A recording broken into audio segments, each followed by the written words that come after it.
girl fixes rich rancher's machine, and what he does next leaves her in tears. Emily Johnson never imagined that accepting a repair job would change her life forever. The 26-year-old had learned mechanics from her grandfather since she was little, but she kept that knowledge as a last resort to survive hard times. That's when she got the desperate call from a wealthy rancher in rural Texas.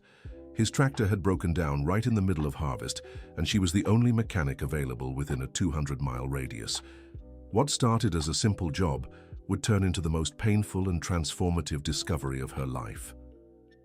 Emily parked her old pickup truck at the entrance of Sunrise Ranch. The blazing noon sun made sweat drip down her forehead as she carried her toolbox along the dirt road. Her simple clothes contrasted with the vastness of the land stretching as far as the eye could see. The call had been urgent. Richard Thompson, the ranch owner, needed the tractor running by the end of the day. The harvest couldn't wait, and every lost hour meant thousands of dollars in losses. Emily had charged a fair price for the job, considering the urgency and the distance she had traveled. As she approached the spot where the tractor stood idle, she spotted a man around 60 years old. Richard wore a flawless dark suit, despite the scorching heat, and a hat that shielded his wrinkled face from the sun. His small, piercing eyes looked her up and down with disdain. "Are you the mechanic?" he asked, not bothering to hide the scorn in his voice. "Yes, sir. Emily Johnson," she replied, extending her hand to greet him. He ignored the gesture and pointed at the tractor stalled in the middle of the cornfield. "I hope you know what you're doing, girl. I don't have time for amateurs," he said, as a few ranch hands gathered to watch. Emily felt her face grow hot, but she took a deep breath. She needed this money. Her mother, Margaret, had been hospitalized for 3 weeks with pneumonia that refused to improve, and the medication cost a fortune she simply didn't have. "Can you tell me what happened?" she asked, walking toward the tractor. "The engine died suddenly. It was running perfectly and just stopped," Richard answered, following her with long strides. Emily approached the machine and felt a tightness in her chest. It was an old tractor, one of those sturdy models from the 90s. Something about it felt familiar, but she couldn't place what. She set her toolbox down and began inspecting the engine. "How much are you charging again?" Richard asked, crossing his arms. $300, as we agreed on the phone," Emily replied, still focused on the engine. $300? For this?" He laughed sarcastically. "I think $200 is more than enough for someone of your experience." The ranch hands around them chuckled softly, and Emily's cheeks burned with humiliation. She looked up and stared directly at Richard. "You called me because you needed the job done, urgently. The price was agreed on before I left home. If you don't like it, I can leave right now." The firmness in her voice surprised the rancher. He wasn't used to being challenged, especially by someone he considered beneath him. "Fine, fine," he muttered. "But I'll only pay if the tractor runs perfectly." Emily nodded and turned her attention back to the machine. She removed the engine cover and began examining each component. The problem wasn't as simple as she'd first thought. The electronic injection system had multiple failures, and it would take meticulous work to identify the source of the problem. As she worked, her skilled fingers moved through the wires and components with the precision her grandpa William had taught her. He always said every machine had its own personality, and that you needed to listen to it to understand what was wrong. It was when she removed a part near the engine block that something caught her attention. There were initials engraved in the metal, partially covered in grease and dirt. With a cloth, she carefully wiped the surface and felt her heart skip a beat. WJ. 1998. William Johnson. Her grandpa. Emily's hands began to tremble involuntarily. This couldn't just be a coincidence. She wiped it again, making sure she wasn't seeing things. The initials were there, etched in the same handwriting she knew so well from the birthday cards her grandpa used to write. "Any problems?" Richard's voice snapped her back to reality. "No, it's nothing," she lied, trying to steady her voice. "Just checking a part." But her mind was racing.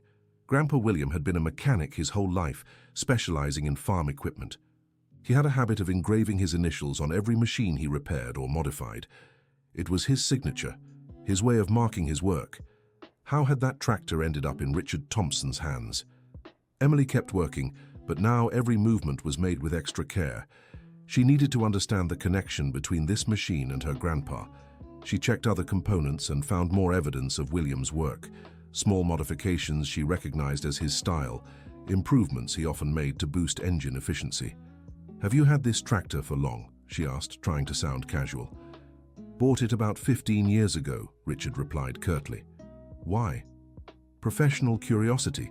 It's a well-maintained machine." 15 years. That lined up with the time her grandpa had fallen ill and had to sell his equipment to cover medical bills. Emily remembered the sadness in his eyes when he had to part with the tractor he loved so much. To William, it wasn't just a work tool, it was a decades-long companion. She kept repairing, but now her mind was working on two fronts. On one hand, she diagnosed and fixed the technical issues.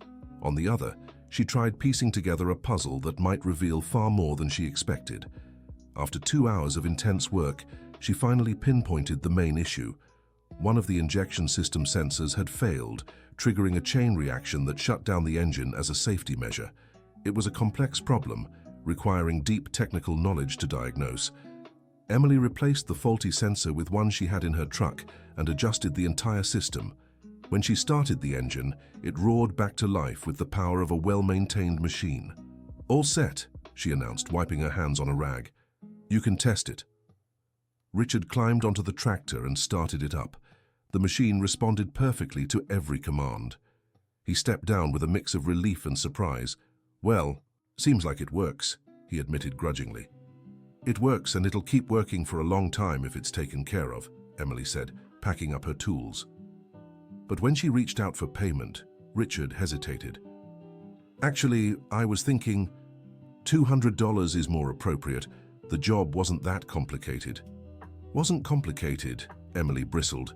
"You saw me spend 2 hours working under the sun to fix a problem your own workers couldn't even identify." "Don't yell at me, girl," Richard replied, his tone growing more aggressive. $200 or nothing." The workers around them began murmuring among themselves. Some seemed uncomfortable with the situation, but none dared to interfere. Emily felt tears of anger welling up in her eyes. She needed that money, and Richard knew it. "Fine," she whispered, swallowing her pride. $200. Richard pulled his wallet from his jacket's inner pocket and slowly counted the bills as if doing her a favor. When he handed the money to Emily, she noticed he was smiling cruelly. Just then, a woman's voice cut through the air. "Richard, what's going on here?" Everyone turned to see an elegant lady approaching the field. She appeared to be around 65, with silver hair pulled into an impeccable bun and wearing a navy blue dress that exuded class and refinement. It was Eleanor Thompson, Richard's wife of 40 years. "Nothing, Eleanor. Just paying for the tractor repair," Richard answered, visibly uneasy in his wife's presence. Eleanor observed the scene with sharp eyes. She saw Emily's held-back tears, the cruel smile on her husband's face, and the tension in the air. "May I ask what was wrong with the tractor?" she asked, addressing Emily directly. "Fault in the electronic injection sensor, ma'am. It triggered a system protection shutdown." Eleanor nodded, showing she understood. "And how much did the repair cost?" $300, Emily answered before Richard could interfere. $300? Eleanor turned to her husband. "Why are you only paying $200? "I thought the price was too high," Richard stammered. "Too high?" Eleanor raised her voice. "Do you know how much it costs to call a specialized mechanic from the city? $1,000 at least, not including travel and lodging expenses." She opened her purse and pulled out another $100, handing it to Emily. "Here's the correct amount, dear, and I apologize for my husband's behavior." Emily accepted the money gratefully, but Eleanor wasn't finished. "Richard, a word with you, in private." The farmer followed his wife a few steps away, where she began speaking in a low but firm voice. Emily couldn't hear the words, but from their body language it was clear Eleanor was scolding her husband severely.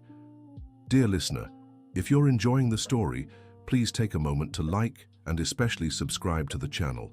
It helps us a lot as we're just starting out. Now back to the story. While the couple argued, Emily took a last look at the tractor. Her grandpa William's initials were still there, a silent reminder that this machine had a far more complicated history than she'd imagined. Her phone rang, interrupting her thoughts. It was the hospital. "Sweetheart, you need to come here right away," the nurse said. "Your mother is getting worse." Emily's world crumbled. She quickly packed her tools and ran to the pickup truck, not even saying goodbye to Eleanor or Richard. The drive back to town became a race against time. At the hospital, she found her mother Margaret in critical condition. The pneumonia had worsened into a severe form, and the doctors were concerned. She would need intensive treatment with expensive medications, not covered by the public system. "How much?" Emily asked the doctor, dreading the answer. "The full treatment will cost around $5,000, he replied regretfully. "I know it's a lot of money, but it's what she needs." $5,000. Emily had only the $300 from the tractor repair. Even working day and night, it would take months to save that much, and her mother didn't have months. That night, sitting by Margaret's hospital bed, Emily couldn't stop thinking about the tractor and her grandfather's initials. There was something more to that story, something she needed to uncover. Maybe it was just a coincidence, but coincidences didn't exist in William Johnson's vocabulary.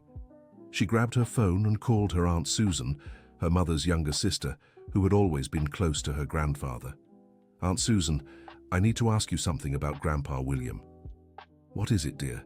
"His tractor. Do you remember who he sold it to?" There was a long pause on the other end. "Why do you want to know that, Emily?"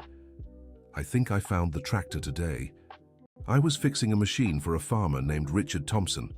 Another silence, even longer this time. "Richard Thompson?" Aunt Susan's voice grew tense. "Emily, I need to tell you something I've kept to myself all these years." Emily's heart began to race. "Your grandfather didn't sell the tractor to that man. It was, let's just say it was taken from him in a very unfair way." "What do you mean, Aunt Susan?" "It's a long and painful story. Your grandfather and Richard were business partners for many years. They ran an agricultural services company together. When William got sick, Richard took advantage of the situation." Emily felt her blood boil. "How did he take advantage?" "He forged documents, sweetheart, claimed your grandfather had sold his share of the business to pay for medical bills. But in truth, Richard kept everything, including the tractor. Your grandfather tried to fight it in court, but he was too sick and couldn't afford a good lawyer." Tears streamed down Emily's face. It all made sense now. The way Richard had treated her, the attempt to underpay her for the job, the arrogance and disdain. He wasn't just a rude, wealthy farmer. He was a man who had stolen everything from her grandfather. "Aunt Susan, do you have any proof of this?" "Your grandfather kept some documents, but after he passed, your grandmother burned them all. She said she didn't want to remember that sadness." Emily spent the night awake, alternating between caring for her mother and planning what to do with this information. By morning, her decision was made. She would return to Richard Thompson's ranch, but this time it wouldn't just be to fix machines. 2 weeks passed before Emily could return to Sunrise Ranch.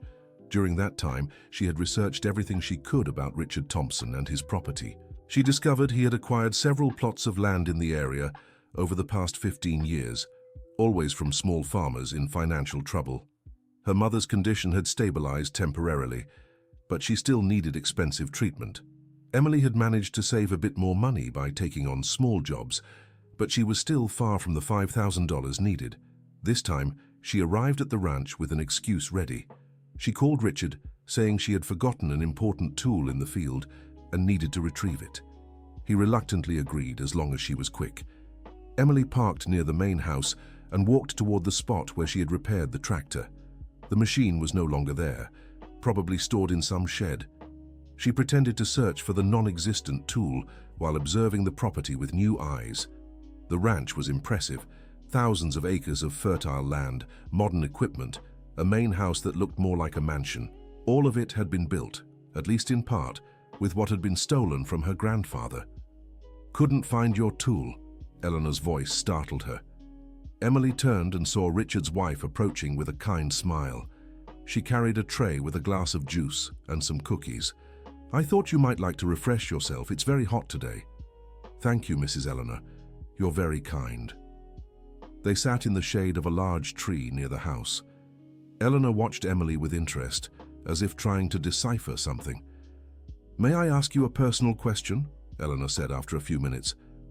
"Of course." "Your last name is Johnson, isn't it?" Emily nodded, surprised. "By any chance, are you related to William Johnson?" Emily's heart raced. She hesitated for a moment, unsure whether to lie or tell the truth. "He was my grandfather," she finally said. Eleanor closed her eyes for a long moment, as if processing painful information. "I thought so. You have the same way of working as he did. The same attention to detail. You knew my grandfather?" "Yes, I did. William was a very good man, very honest." There was something in Eleanor's tone that suggested she knew much more than she was saying. Emily decided to take a chance. "Mrs. Eleanor, can I trust you?" "You can, my dear.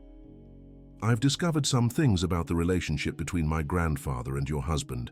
Things that weren't very fair." Eleanor sighed deeply. "I know everything, Emily. I know what my husband did to your grandfather." The revelation left Emily speechless. "You knew?" "I found out years ago by chance. I was organizing Richard's documents when I came across the partnership papers. I saw the irregularities, the forged signatures. I confronted my husband and he confessed to everything." "And why didn't you ever do anything?"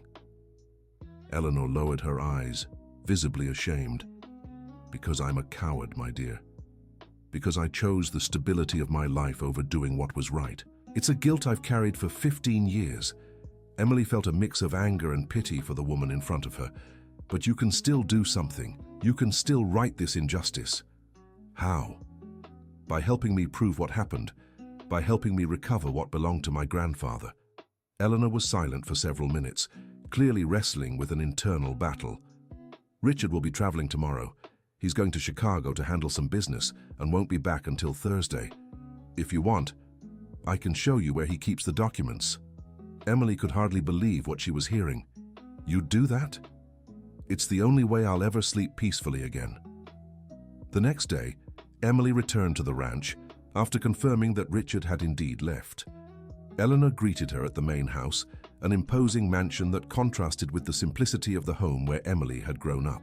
"The documents are in his office," Eleanor explained, leading her down a hallway with walls covered in photographs showing the ranch's evolution over the years.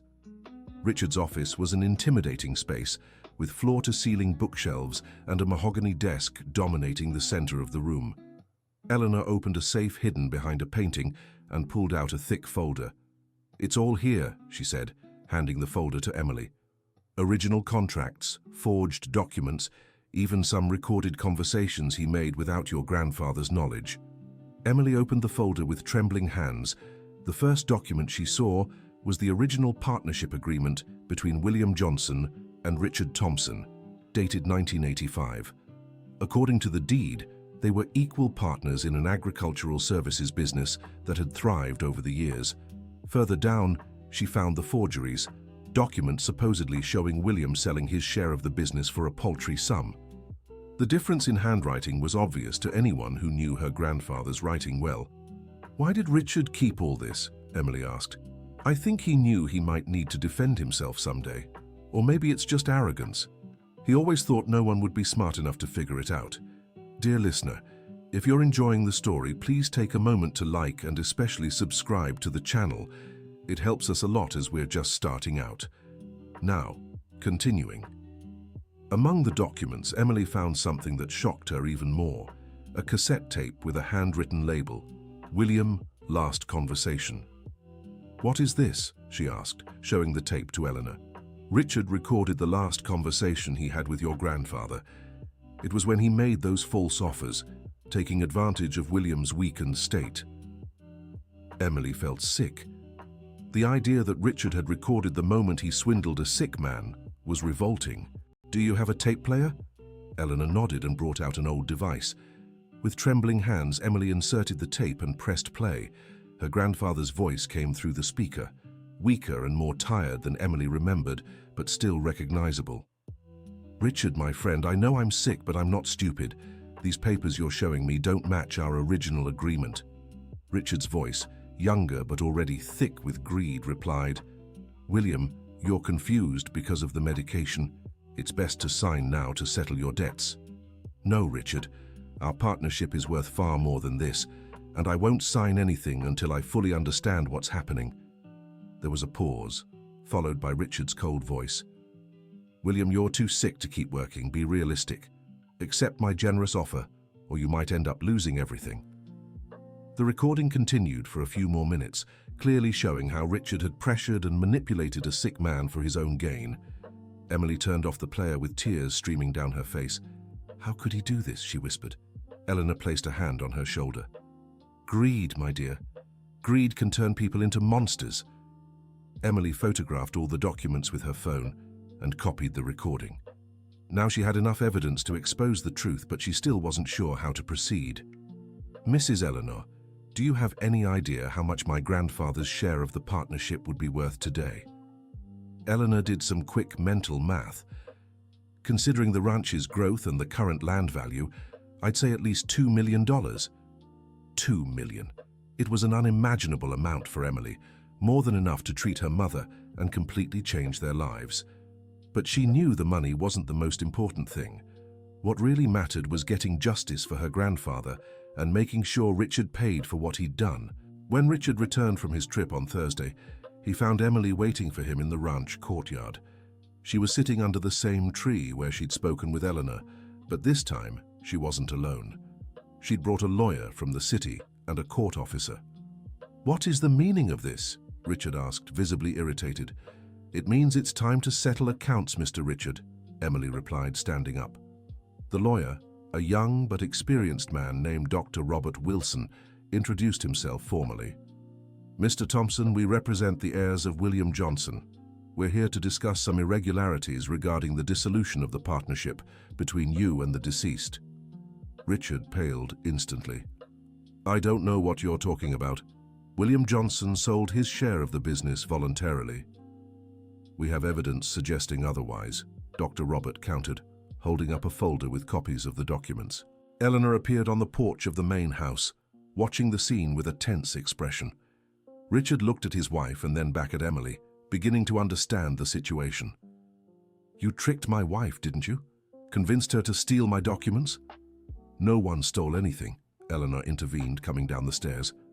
I voluntarily handed over the proof of what you did. I'm tired of living with this guilt.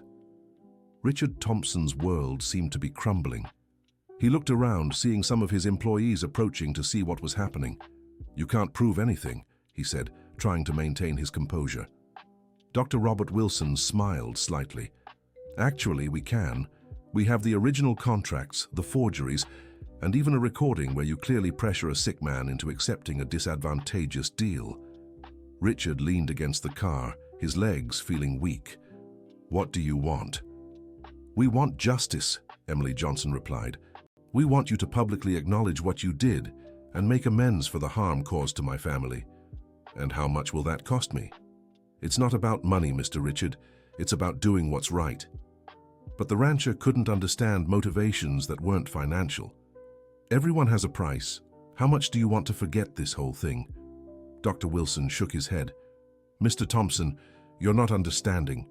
We're not here to blackmail you. We're here to correct a historical injustice. Eleanor stepped closer to her husband. Richard, it's time for you to admit your mistakes and try to make things right. You betrayed me, Eleanor. After 40 years of marriage, you betrayed me. I betrayed myself for 15 years, living with the guilt of what you did. Now I'm finally doing what's right. Richard looked at the faces around him. His employees, who once respected him, now watched him with a mix of disappointment and shame. Some of them had known William Johnson and knew what kind of man he was. Mr. Richard, one of the oldest employees named Mike, stepped forward. I worked with Mr. William for many years. He was an honest man. If you did what they're saying... Mike didn't finish, but the look of disappointment said it all. Pressed from all sides, Richard finally gave in. Fine, he muttered. Maybe I took advantage of the situation when William got sick, but I didn't mean any harm. I thought I was doing a favor. A favor? Emily exploded. Stealing from a sick man is doing a favor? I didn't steal from anyone. I paid a fair price for his share. You paid $200,000 for something worth $2 million, Dr. Wilson interjected. And you still had to forge documents to get it. Richard fell silent, realizing every word he spoke only made things worse. What do you want me to do? He asked, defeated. Emily and Dr. Wilson exchanged glances. They had discussed this possibility on the way. We want you to publicly acknowledge the injustice you committed, Emily said, and we want you to make proper amends. What kind of amends? Dr. Wilson opened his briefcase and pulled out a prepared document. We propose the creation of a foundation in William Johnson's name, dedicated to helping small farmers in the region. You would contribute a portion of the land you obtained illegally. Richard read the document with growing despair. You want me to donate 1,000 acres? That's a fortune. It's a fraction of what you stole, Emily countered. And if I refuse? Then we'll take it to court, Dr. Wilson replied calmly. With the evidence we have, you wouldn't just lose far more in a ruling, you'd also face criminal charges for document forgery. Richard looked at Eleanor, searching for support, but she averted her gaze. Do you agree with this too? I agree you need to pay for what you did, she said firmly. After a long pause, Richard slowly nodded. All right, I admit I was wrong in how I treated William Johnson, and I agree to the creation of the foundation. Emily felt a mix of relief and emotion. After so many years, justice would finally be served. In the following months, the story of Emily and Richard spread throughout the region. The creation of the William Johnson Foundation brought hope to many families of small farmers struggling to keep their land. Emily used part of the foundation's resources to cover her mother's treatment, who finally made a full recovery. The rest of the money was invested in establishing a technical agricultural school that offered free courses for young people in the area. Richard, initially bitter about the situation, gradually began to understand the positive impact the foundation was having on the community. Some of his former employees, who had lost respect for him, started seeing him in a new light when they noticed his genuine attempt to make amends. Eleanor, in turn, discovered an inner strength she didn't know she had. She became the volunteer president of the foundation, dedicating herself entirely to honoring William Johnson's memory through work that truly made a difference in people's lives. A year after the initial confrontation, Emily was visiting the new technical school when she saw Richard approaching. He looked older, but also more at peace, as if a weight had been lifted from his shoulders. Emily, may I speak with you? She nodded, curious about what he had to say. I wanted to thank you, he began, surprising her. Thank me. For giving me the chance to right my wrongs. For 15 years, I lived with the guilt of what I did to your grandfather. I tried to convince myself I was right, but deep down, I knew I had acted wrongly.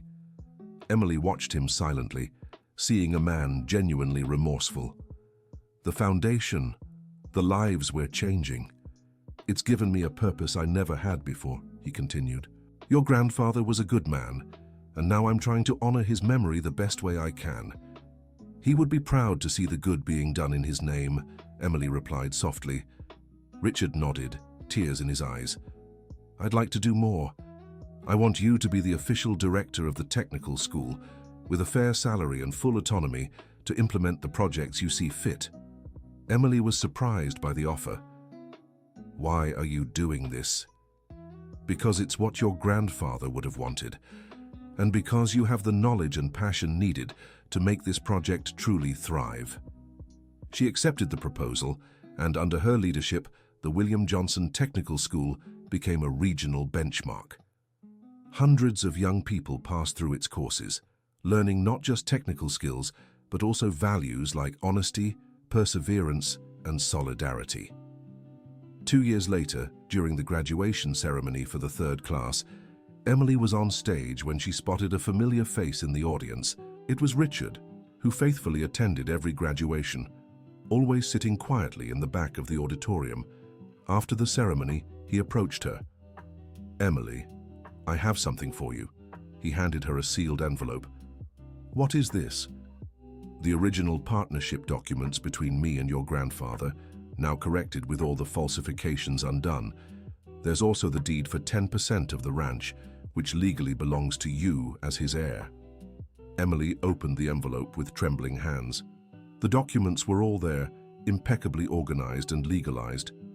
"Mr. Richard, Don't say anything," he interrupted. "It's just a small part of what your family deserves. I know I can never fully undo the harm I caused, but I can try to do as much good as possible." Eleanor approached her husband and placed a hand on his arm, a gesture of support and pride. "I'm so proud of the man you've become," she told him. Richard smiled, a genuine smile Emily had never seen before. "I'm proud too. For the first time in years, I can look in the mirror without feeling ashamed." The following week, Emily visited her grandfather's grave for the first time since learning the truth about the tractor. She brought a photo of the technical school and placed it on the headstone. "Grandpa William, we did it. Your memory is being honored and so many lives are being changed. You always said knowledge was the greatest wealth anyone could have. Now we're sharing that wealth with the whole community." A gentle breeze swayed the flowers she had brought, as if it were a loving response from her grandfather. As she left the cemetery, Emily found Richard waiting outside, holding a bouquet of white flowers. "I thought you might like some company," he said shyly. Together, they returned to William Johnson's grave. Richard placed his flowers beside Emily's and stood silently for several minutes. "William, my old friend," he murmured finally, "I ask for your forgiveness for what I did. I know I don't deserve it, but I promise to spend the rest of my life honoring your memory and caring for the community you loved so much." Tears streamed down Emily's face as she watched the man who had once been her family's enemy now paying sincere tribute to her grandfather. Months passed and Richard's transformation deepened. He sold a significant portion of his land and used the money to expand the foundation's projects. They created a microcredit program for small farmers, a free veterinary clinic, and even an adult literacy program. Emily, now established as one of the most respected people in the region, received several offers to expand the project to other towns, but she preferred to keep the focus local, ensuring each initiative was implemented with quality and personal attention. One Saturday afternoon, as she was checking the school's equipment, she heard the familiar sound of a diesel engine. It was her grandfather's old tractor, which Richard had donated to the school as part of its teaching collection. Emily climbed onto the machine and started the engine. It purred softly, still running perfectly after so many years. She drove the tractor across the school grounds, feeling a special connection to her grandfather through the machine that held so many stories. When she stopped near the main building, she saw a group of students approaching, eager to learn about how the equipment worked. Emily stepped down and began explaining each part, using the same words and gestures her grandfather had used to teach her years before. "This tractor has a special story," she told the young students. "It belonged to my grandfather, a mechanic who dedicated his whole life to helping the local farmers. Every piece here was carefully maintained and repaired by him." One student, a young girl named Jessica Miller, raised her hand. "Ms. Emily, how did you know you wanted to follow in your grandfather's footsteps?" Emily smiled, remembering the same question she had asked her grandfather many years ago. "I didn't know, Jessica. Sometimes life puts us on the right path in ways we never imagined. The important thing is to always be ready to learn and to do good when the opportunity arises." She looked at the initials engraved on the tractor's engine, still visible after all these years. "My grandfather always said our real mark on the world isn't the initials we carve into metal, but the lives we touch and change. That's what truly matters." That evening, Emily had dinner with her mother Margaret, who was now fully recovered and volunteering at the foundation. They talked about plans for the next year, including starting an exchange program with other technical schools across the country. "Sweetheart, your grandfather would be so proud of everything you've accomplished," Margaret said, holding her daughter's hand. "We did it, Mum. None of this would have been possible without your support and all the people who believed in the project." "And Richard, how do you feel about everything that happened?" Emily thought for a moment before answering. "I've learned that people can change, Mom. Mr. Richard isn't the same man who stole from my grandpa anymore. He's become someone who dedicates his life to helping others. And that teaches me that forgiveness, can sometimes be more powerful than revenge. The next morning, Emily woke up to the sound of her phone ringing. It was Eleanor, calling to invite her to a special lunch. "Emily, dear, today marks exactly 3 years since you showed up here to fix that tractor. Richard and I would like to celebrate this day with you." Emily accepted the invitation and headed to the ranch. When she arrived, she found a surprise waiting for her. Dozens of people were gathered in the yard. Students from the school, beneficiaries of the foundation's programs, ranch employees, and members of the community. Richard approached her with a smile on his face. "Emily, we wanted to pay a small tribute to thank you for everything you've done for our community." One of the students from the first graduating class, now working as a mechanic in the area, stepped forward with a microphone. "Teacher Emily, on behalf of all of us, we want to say thank you.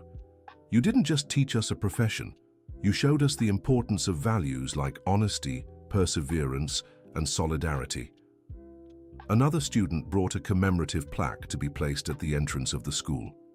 It read, "William Johnson Technical School, where knowledge transforms lives and honors the memory of those who came before us."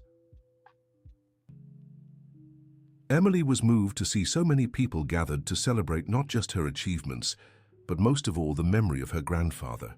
"Everyone, I don't even know what to say," she began, her voice trembling. "When I arrived here 3 years ago to fix a broken tractor, I never imagined that day would change our lives forever." She looked at Richard, who stood beside Eleanor with tears in his eyes. "I've learned that machines aren't the only things that can be fixed.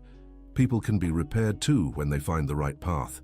And sometimes, fixing people is far more important than fixing machines." The crowd applauded warmly. Mike, the ranch's longest-serving employee, stepped up to the microphone. "I knew William since he was a young man. He was a man of his word, always rolling up his sleeves to help those in need. When you showed up here and I saw the way you worked, I knew right away you were his granddaughter. You have the same generous heart and the same skilled hands." Emily hugged Mike, remembering how her grandpa always spoke fondly of the friends he'd made over the years. After the ceremony, as people said their goodbyes and headed home, Emily stayed behind talking with Richard and Eleanor on the porch of the main house. "You know what's the most amazing thing about all this?" Emily said, watching the activity at the school in the distance. "What?" Eleanor asked. "My grandpa always dreamed of having a school to teach mechanics to the young people in this area. He used to say knowledge was the only legacy truly worth leaving behind. And now, after all this time, his dream has finally come true." Richard nodded thoughtfully. "Sometimes I think all of this was the universe's way of correcting my mistakes. I stole a good man's dream, and now I'm helping make it happen in an even bigger way than he imagined." "Maybe that's exactly how it is," Emily agreed. "Maybe all the hardships we go through are just preparation for something greater ahead." Eleanor stood up and brought out a bottle of wine and 3 glasses. "Then let's toast to the future, and to the memory of William Johnson, who even after passing continues to transform lives." They raised their glasses against the sunset, painting the sky orange and pink. "To William Johnson," said Richard. "To the healing power of forgiveness," added Eleanor. "And to dreams that never die," Emily concluded. 2 years later, the William Johnson Technical School had become a national model for rural vocational education. Emily received invitations to give lectures at universities and conferences across the country, always carrying the message that education and forgiveness are powerful tools for social transformation. During one of these trips, she met Michael Anderson Cooper, an agricultural engineer working on sustainable development in rural communities. They fell in love gradually, united by their shared passion for helping people through work and education. The wedding took place at the school itself, with a simple yet moving ceremony. Richard walked Emily down the aisle, taking the place her late father couldn't. It was a symbolic moment of complete reconciliation between the families. Eleanor organized the celebration, attended by hundreds of friends from the community. The first toast was given by Mike, who raised his glass in honor of William Johnson, the man who planted the seed of kindness we now see flourishing. Emily and Michael settled in a house near the school, where she could continue overseeing all the projects personally. They had 2 children, William, named after his grandfather, and Eleanor, after the woman who had the courage to do what was right. The years passed quickly, and the foundation expanded its activities to 10 cities in the region. Thousands of young people had gone through the vocational training programs, and many returned as instructors, creating a virtuous cycle of knowledge and development. Richard, now 75, remained active in the foundation, but had passed the presidency to Emily. He spent most of his time visiting schools and talking to students, always sharing his story as proof that it's never too late to change. In his speeches, he often repeated the phrase that became the foundation's motto: "The past doesn't define who we are, but our actions today define who we'll be tomorrow." Eleanor, meanwhile, dedicated herself to family assistance programs, organizing donation drives and regularly visiting project beneficiaries. She had found meaning in charity, a way to give purpose to the years she had lost living in silence. One Thursday afternoon, Emily was in her office at the school when she received a call that would change the course of her life once again. It was from the Department of Education, offering her the position of National Coordinator for a rural vocational education program. "This is a unique opportunity to expand our model nationwide," the official explained. "Based on the success of the William Johnson Technical School, we want to implement similar projects across the United States." Emily was silent for a few minutes, processing the magnitude of the proposal. "Can I have some time to think?" "Of course, but don't take too long. The program needs to start next semester." That night, she talked at length with Michael about the decision. On one hand, it was a chance to multiply the impact of their work. On the other, it would mean leaving the community she loved so much. "What do you think your grandfather would do?" Michael asked. Emily smiled. "He always said that when we have the chance to do good on a large scale, we shouldn't waste it for personal comfort." The next day, she gathered the entire school staff to announce her decision. She would accept the position, on the condition that the William Johnson Technical School remained the program's national center of reference. "Our work here won't stop," she assured. "We're just going to multiply it so other communities can have the same opportunities we had." Richard, who was present at the meeting, stood up to speak. "Emily, when you arrived here 5 years ago, I was a bitter and selfish man. You didn't just fix the broken tractor, you fixed my broken soul too. Now seeing you take this mission across the country fills me with pride and gratitude." Eleanor also spoke up. "You turned our ranch from a symbol of greed into a beacon of hope. Nothing you do from now on could be greater than that miracle." In the following months, Emily worked tirelessly to structure the national program. She traveled across the country, visiting rural communities and adapting the William Johnson Technical School model to different regional realities. Everywhere she went, she carried a photo of her grandfather and told his story. The tale of the young mechanic who uncovered an injustice and turned it into a force for good-inspired people in every corner of the United States. 5 years after the national program began, Emily was in Washington, D.C. attending an awards ceremony when she received a call that left her worried. It was Eleanor, informing her that Richard had suffered a heart attack and was in critical condition. Emily cancelled all her commitments and flew immediately to Texas. At the hospital, she found Eleanor by Richard's bedside. He was conscious but visibly weakened. "Emily," he whispered when he saw her enter the room, "I'm so glad you came. How are you feeling?" "Tired, but at peace," he replied with a weak smile. "I wanted to thank you one more time for giving me the chance to redeem myself." "You don't have to thank me. We helped each other." Richard closed his eyes for a moment before continuing. "Emily, I have one last request. Anything. When I'm gone, I want to be buried near your grandfather. I want to spend eternity asking for his forgiveness in person." Emily felt tears streaming down her face. "You don't need to ask for forgiveness anymore. I'm sure Grandpa William forgave you long ago." Richard recovered from that scare, but the episode made him reflect on the legacy he would leave. He decided to spend his remaining years writing a book telling his story, from the mistakes of his past to his redemption through social work. The book, titled The Tractor That Changed My Life, became a national and international bestseller.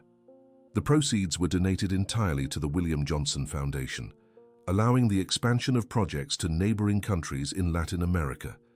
During the book launch at a Chicago bookstore, a young journalist asked Richard what the defining moment of his transformation had been.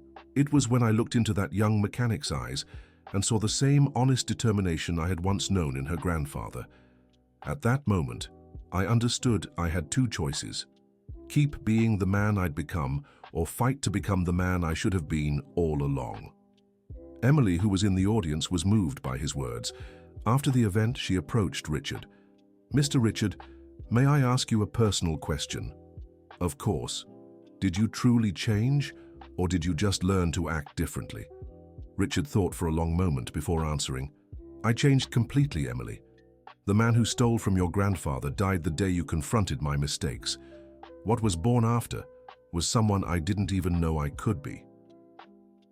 2 years later, Richard Thompson passed away peacefully in his sleep at the age of 81. His funeral was one of the largest the region had ever seen, with thousands attending to pay their final respects.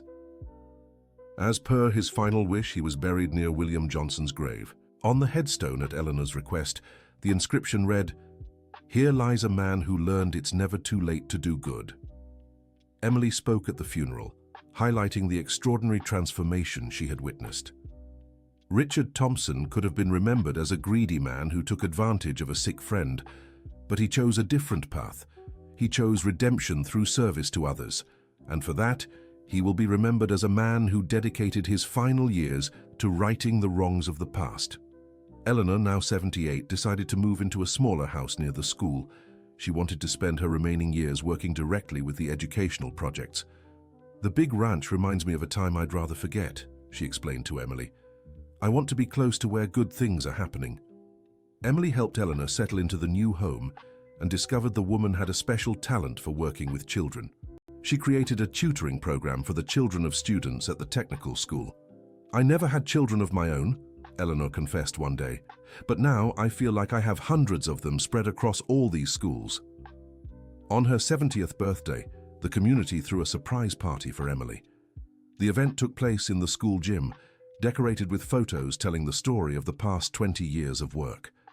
Hundreds of former students attended, many bringing their own families.